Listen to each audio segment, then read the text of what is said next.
클로징벨 나옵니다. 미국 증시의 마감 동향부터 살펴보도록 하겠습니다. 장혜진 앵커 3대 지수가 그래도 반등에 성공했네요. 네, 맞습니다. 현지 시간 19일 연일 발표되는 트럼프 정부와 중앙은행의 경기 부양책이 시장을 조금은 다독였나 봅니다. 다소 완화된 모습을 보이며 일제히 상승 마감했는데요.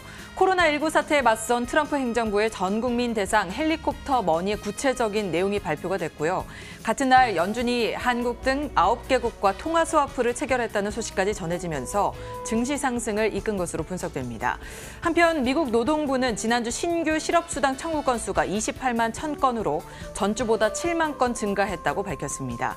이는 2017년 9월 이후 2년 6개월 만에 최고 수준으로 아마도 코로나19로 인한 일시적인 해고가 늘어났기 때문이라고 발표를 했습니다. 보다 자세한 마감 상황 확인해 보시죠. 3대 지수 모두 반등과 하락을 반복하며 요동쳤습니다. 먼저 다우지수 장 초반 700포인트가량 떨어졌지만 낙폭을 회복하면서 상승 반전하는 모습을 보여줬고요. 1%에 못 미치는 수준이긴 하지만 소폭 상승 마감을 했습니다. 0.95% 상승한 2만 87포인트 선에서 장을 마쳤습니다. 다음으로 나스닥 지수도 함께 확인을 해보시죠. 역시나 하락 출발했지만 반등에 성공을 했습니다. 장 막판에 아주 조금은 상승폭을 반납하는 모습이었는데요. 2.3% 상승한 7,150포인트 선에서 거래 마쳤습니다. 마지막으로 S&P 500 지수까지 확인을 해보시면요. 비슷한 흐름을 보였습니다. 하락 출발을 했고요. 등락을 거듭하면서 상승폭을 조금은 확대해 나갔습니다. 하지만 0.5%도 못 미치는 0.47% 오른 2,409포인트 선에서 거래 마쳤습니다. 이렇듯 미국 시장은 어쨌든 상승을 하면서 마감을 했습니다. 상품 시장은 어땠나요? 자, 상품 시장 정리해 보도록 하겠습니다. 먼저 가장 눈에 띄었던 상품이 바로 국제 유가입니다. 어제까지만 하더라도 국제 유가는 거의 25% 가까이 급락하게 되면서 18년의 최저 유가까지 기록을 하기도 했었는데요. 오늘은 이 너무나도 크게 급락했던 것에 대한 반발 매수세가 들어왔습니다.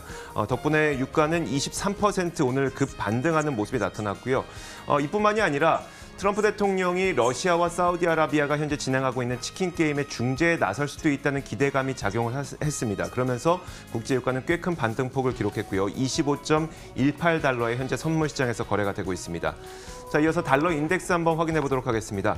달러 가치가 또다시 올랐습니다. 100을 넘어서서 달러 인덱스는 102.63까지 올랐는데요. 이 달러 인덱스의 경우에는 달러에 대한 수요가 굉장히 높아지고 있다 보니까 달러 가치가 높아지고 있다는 그런 분석이 나오고 있습니다. 그럼 왜 도대체 달러에 대한 수요가 높아지느냐? 요즘과 같이 코로나19로 인해서 돈을 잘 벌 수 없는 상태에서는 미국민들 입장에서 현재 현금을 갖고 있어야 하지 이거 금을 갖고 있든 혹은 주식을 갖고 있든 아무 소용이 없다는 것이죠. 지금 내가 당장 생필품을 사야 되는데 달러가 없이 금을 갖고 있다고 한들 아무 소용 없다는 겁니다. 그러다 보니까 금보다도 이런 달러에 대한 수요가 높아지면서 달러 강세가 나타났다는 이런 분석들도 간간히 나오고 있습니다. 자, 이렇게 달러 강세가 나타나다 보니까 금 가격은 오히려 하락하는 움직임이 나타나고 있는데요. 현재 선물 시장에서 금 선물 가격은 0.3% 정도 떨어졌습니다. 방금 말씀드렸던 것처럼 달러 강세가 진행되고 있다 보니까 달러로 결제를 해야 되는 금 가격은 좀 떨어지는 경향이 있었고요. 또 한 가지가 계속해서 말씀드렸던 것처럼 금을 들고 있는 것보다도 현금을 들고 있는 게 훨씬 더 지금은 이득이 된다는 그런 심리 때문에 금을 팔자 하는 그런 심리가 나오고 있습니다. 현재 금 선물 가격은 1,473달러 선에 거래가 되고 있습니다. 자, 이렇게 상품 시장까지 정리를 해봤습니다. 글로벌 시장에서 주목받았던 외신 확인해 보겠습니다. 자, 외신 확인해 보겠습니다. 첫 번째 소식부터 전해 주시죠. 네, 첫 번째 소식은 CNBC에서 전한 소식입니다.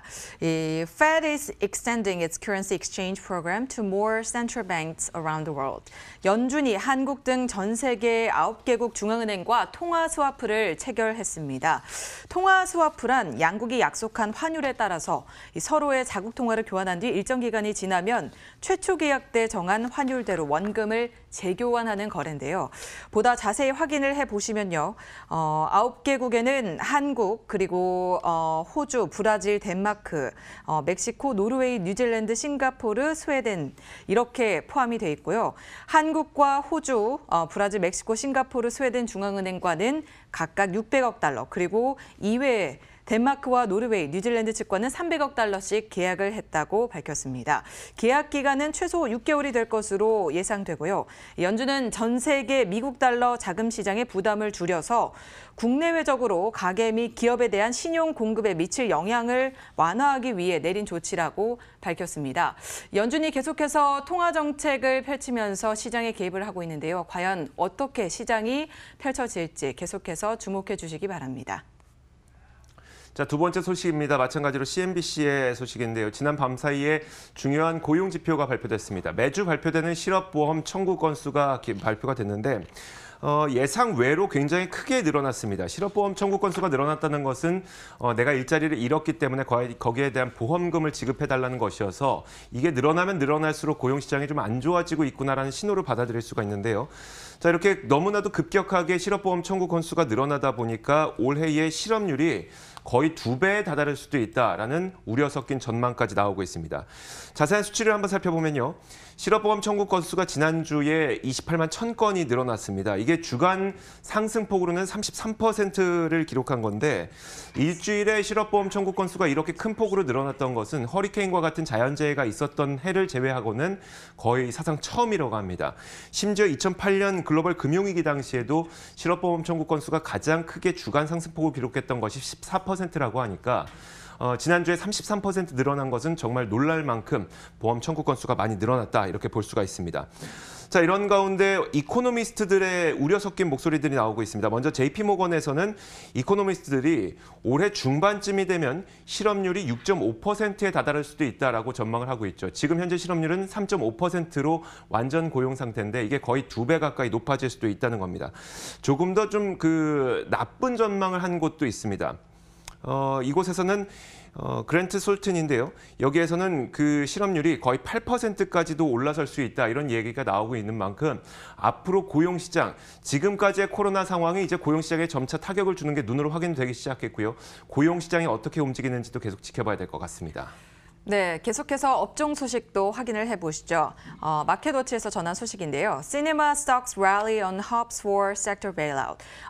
시네마주죠. 구제금융 기대감에 랠리를 펼치고 있다는 소식이 전해지고 있습니다. Trade Association 거래위원회가 정부의 영화관의 대출 보증을, 종업원에게는 세금 혜택을, 또 영업 손실을 상쇄하기 위해서 기금을 요청을 했습니다. 코로나19로 타격을 크게 받은 또 하나의 업종이죠. 시네마 업종이 정부의 구제금융을 받을 수 있을 것이라는 기대감이 확산되면서 랠리를 펼치고 있다는 소식이 전해지고 있습니다. 많은 사람들이 모이는 시네마 업종이 폐쇄령이 내려지면서 수많은 직원들이 일자리를 잃을 수도 있다 이런 두려움이 확산됐었는데요. 영화관 소유주 연합회죠. 정부의 15만 명의 직원들을 재정적으로 지원해달라고 공식적으로 요청을 했습니다.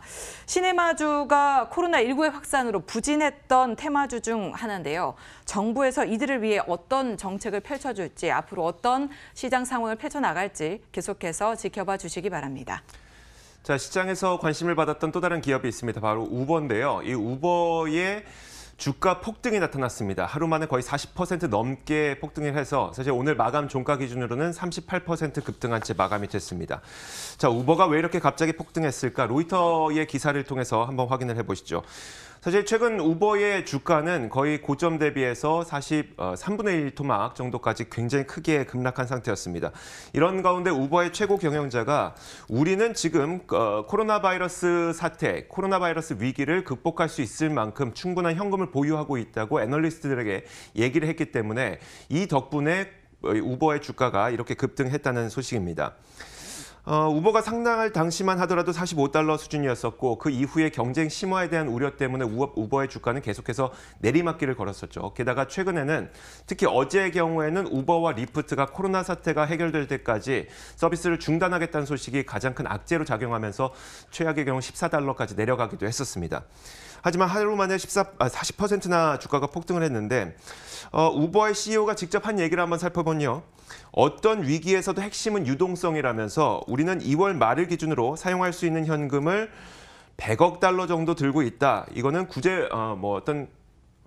어디에 규제받지 않는 그런 돈이기 때문에 언제든 쓸 수 있는 돈이라고 여기다 얘기를 하고 있습니다. $100억 정도가 2월 말 기준으로 있고 우리가 강한 포지션, 현금 포지션을 갖고 있다는 것은 우리에게도 행운이다라는 이야기를 했습니다.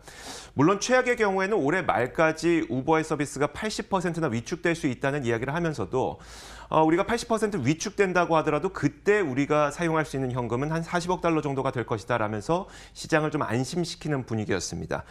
자, 이런 우버의 소식까지도 한번 덧붙여 드렸는데요. 자, 이렇게 글로벌 외신 살펴봤습니다. 이어서 맨하튼 나우 이어가도록 하겠습니다.